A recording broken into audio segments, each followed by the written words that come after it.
Tracy, what is your take on the details coming down so far, and what concerns you the most about this case?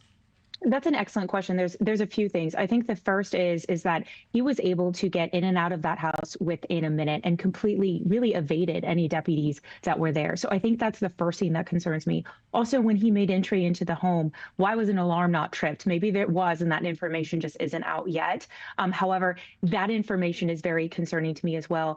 And I think the second thing is it sounds like he also had incendiary devices that he had created. So to me, this sounds like there was a lot of planning that went into this as well. Yeah, the district attorney saying the charges will include attempted murder, terrorism, attempted arson, and aggravated assault as well. Police say an incendiary device was used to set fire to the home. What are you reading into this? What kind of evidence would make this not simple arson, but attempted murder?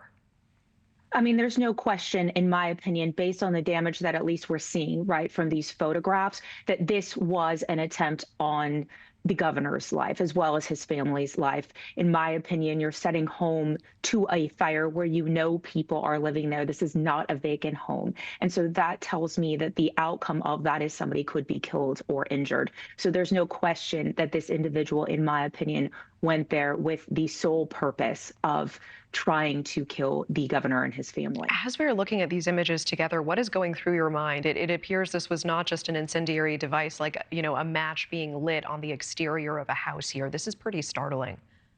You're absolutely right, Natasha. I couldn't agree with you more.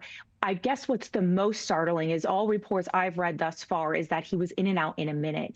How was he able to, in my opinion, inflict that much damage? Because it's quite extensive, as you mentioned, in just a minute. And so I think that's that's really what stands out the most to me here. Where does your mind go in terms of motive? Because we know Governor Shapiro had just tweeted Passover good wishes hours earlier. Is there any reason to believe the motive is political or even anti-Semitic in nature? Is that top of mind for you here? Obviously, yes, because motive is very important, obviously, when it comes to prosecution of someone. And I really think there's two here, although my gut, again, says it's probably most likely political. Yes, I'm at a different location right now because I'm celebrating Passover. So it is a holiday for most Jews worldwide, as well as for the governor. So yes, it could be. We've seen a large rise in anti-Semitism. But research is really stating right now that 1 in 5 Americans are okay with violence to a means of a political end. And so my gut says that this is probably more likely political in nature. Yeah. Okay. I do want to pivot with the time that we have. A 17-year-old Wisconsin charged with killing his parents, hiding their bodies, and new court documents now saying this was part of a larger plan to assassinate President Trump and overthrow the government.